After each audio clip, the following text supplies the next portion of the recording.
মধ্যরাতে ঘরে ঢুকে 150 ভরি স্বর্ণ চুরির চাঞ্চল্যকর ঘটনা ঘটেছে চট্টগ্রামে। এত স্বর্ণ রাখা ছিল এক আলমারিতে। সিসি ফুটেজ অনুযায়ী চোরও একজন।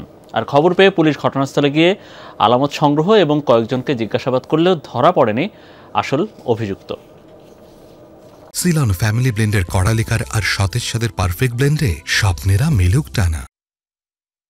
গত শুক্রবার রাত ৩টার দিকে চট্টগ্রাম মহানগরীর আমিরবাগ আবাসিক এলাকায় এই বাড়ির সীমানা দেয়াল টপকে চোর প্রবেশের দৃশ্য ধরা পড়ে সিসি ক্যামেরায়।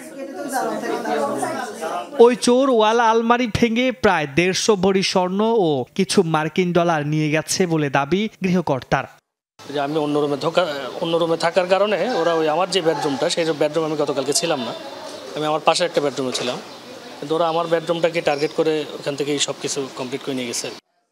সকালে আলমারি ভাঙা আর কক্ষ এলোমেলো দেখে চুরির ঘটনা টের পান ভুক্তভোগীরা। তাদের দাবি বড় এবং যৌথ পরিবার হওয়ায় সবার স্বর্ণ রাখা ছিল এখানে। আমার 3 ননস আর আমার হাজবেন্ড, আমার গোল্ড ছিল, আমাদের 4 জনের গোল্ড ছিল। ইভেন শুধুমাত্র আমার কাছে দেখে মনে হচ্ছে পরিকল্পিত। চট্টগ্রামে চুরিমুক্ত ঘোষণা করেছে আইনশৃঙ্খলা বাহিনী, চট্টগ্রামকে চুরিমুক্ত ঘোষণা করেছে। তো এরপরেও আমাদের অলমোস্ট 100 ভরির উপরে গহনা, যেহেতু আমাদের 4 জনের গহনা আমাদের অনেক। এক আলমারিতে এত স্বর্ণ, নিরাপত্তার ঘাটতি এবং রাতে দারোয়ান বা কারো কিছু টের না পাওয়া নিয়ে প্রশ্ন উঠেছে। আমি নিজে তালা মারছি, তালা মারিয়ে জিভে জ্বালাম, জিভে বন্ধ করে আমি শুয়ে গেছি। আমি প্রায় 1:00 খবর পেয়ে চকবাজার থানা পুলিশ ঘটনাস্থলে গেলেও তদন্তের আগে কিছু বলতে নারাজ।